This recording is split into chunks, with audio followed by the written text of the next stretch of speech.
ہمارا الٹا حساب یہ ہے کہ سارے نعمتوں میں زندگی گزارتے ہوئے اگر کوئی ایک تکلیف آ جائے یا ایک بات طبیعت کے خلاف ہو جائے اس کو لے بیٹھتے ہیں اور اس کو لے بیٹھ کر اس کا شکوہ کرتے رہتے ہیں اور کہتے ہیں کہ بھئی میں بڑی مشکل میں ہوں. لیکن ہزارہا نعمتیں جو اللہ تو ہزارہا نہیں لاکھوں کروڑوں انگنت ان کی طرف دھیان بھی نہیں جاتا. ایک مرتبہ میرے شیخ حضرت عارف قدس اللہ تعالیٰ سرہ اللہ تعالیٰ ان کے درجات بلند فرمائے. سخت گرمی پڑ رہی تھی کراچی میں اور لوگ گرمی سے بلبلائے ہوئے تھے. تو کسی نے حضرت کی مجلس میں یا حضرت آج کل گرمی بڑی سخت ہے تو حضرت نے فرمایا کہ بھائی تمہیں یہ گرمی کی سختی تو یاد رہی لیکن اس گرمی کے نتیجے میں اللہ تبارک و تعالیٰ نے کیا کیا نعمتیں دے رکھی ہیں اس کی طرف دھیان نہ ہوا. یہ گرمی جو ہے کتنے جراثیم کو مار رہی ہے, کتنی بیماریاں اس کی وجہ سے دور ہو رہی ہیں. اس گرمی کے نتیجے میں کتنی کھیتیاں پک رہی ہیں, کتنے پھل پک رہے ہیں. یہ گرمی ہی تو ہے جس کے نتیجے میں فصلیں تیار ہوتی ہیں, جس کے نتیجے میں پھل پکتے ہیں.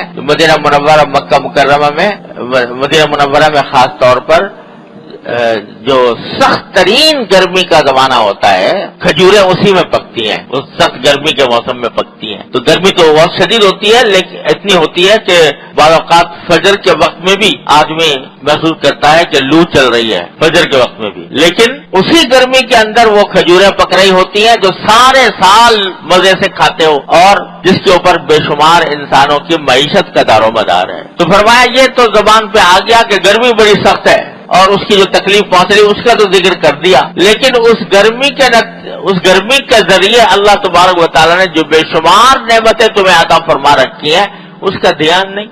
تو اگر اللہ تعالیٰ یہ دیکھنے والی نگاہ دے دے جو حضرت والا نے ارشاد فرمائی کہ دیکھو تو ہر تکلیف کے اندر بھی یقیناً ہر تکلیف کے اندر بے شمار مصلحتیں, بے شمار حکمتیں, اللہ تبارک و تعالیٰ کی بے شمار نعمتیں ہر تکلیف کے اندر موجود ہوتی ہیں. تو لیکن دیکھنے والی آنکھ چاہیے, سوچنے والا دماغ چاہیے, دھیان رکھنے والا دل چاہیے, تو وہ اس نعمتوں کی طرف دھیان کرتا ہے. میرے حضرت والد ماجد قدس اللہ تعالیٰ سرہ اللہ تعالیٰ ان کے درجات بلند فرمائے, وہ اس بات کو بڑے بلیغ انداز میں تعبیر فرمایا کرتے تھے کہ ہم لوگ واقعات کو الٹا پڑھتے ہیں. الٹا پڑھتے ہیں کیا مانا کہ اگر اس کو سیدھا پڑھ کر دیکھو تو کائنات میں پیش آنے والا کوئی واقعہ ایسا نہیں ہے کہ جو مال کار نعمت نہ ہو اللہ تبارک و تعالیٰ کی. لیکن ہم چونکہ الٹا پڑھتے ہیں تو اس واسطے وہی واقعہ ہمارے لیے تکلیف کا اور صدمے کا سبب بن جاتا ہے. یہ بات ارشاد فرمائی تھی حضرت والد ماجد رحمۃ اللہ علیہ نے میرے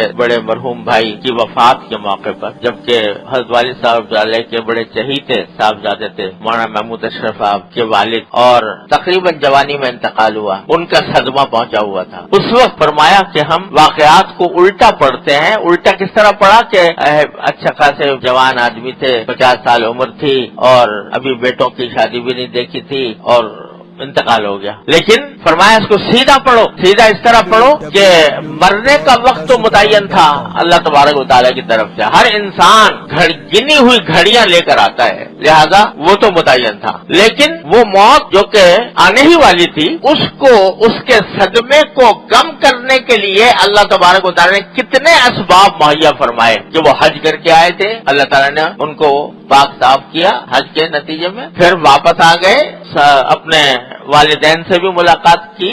مولانا محمود اشرف صاحب اس زمانے میں مدینہ منورہ میں پڑھتے تھے تو ان سے بھی ملاقات ہو گئی, ان کو خدمت کا بھی موقع مل گیا, آ کر اپنے دوست احباب سے ملاقات بھی ہو گئی اور ان کی دعوت بھی کر لی. تو وقت تو آنا تھا لیکن اس آنے کے لیے اللہ تبارک و تعالیٰ نے کیسے اسباب جمع فرمائے کہ اس کے نتیجے میں وہ وقت اس وقت کے آنے سے پہلے اللہ تبارک و تعالیٰ نے یہ نعمتیں عطا فرما دی. تو فرمایا یہ ہے سیدھا پڑھنے کا راستہ. اور ہم ہر واقعے کو الٹا پڑھتے ہیں, اس کے نتیجے میں گھبراتے ہیں, پریشان ہوتے ہیں, شکوے کرتے ہیں, ورنہ اللہ تبارک و تعالیٰ کی نعمتوں کا ہر بڑی تکلیف دہ حالت میں بھی اللہ تبارک و تعالیٰ کی طرف سے بیماری تو آ گئی لیکن کتنے تیماردار مجھے میسر ہیں. اللہ تعالیٰ نے استطاعت دی ہے کہ میں اس کا علاج کر سکوں. مہربان معالج موجود ہے. ان نعمتوں کا تصور کرو تو یہ سیدھا پڑھ, اور کہ بھائی اچھا خاصے ہم ٹھیک ٹھاک تندرست تھے,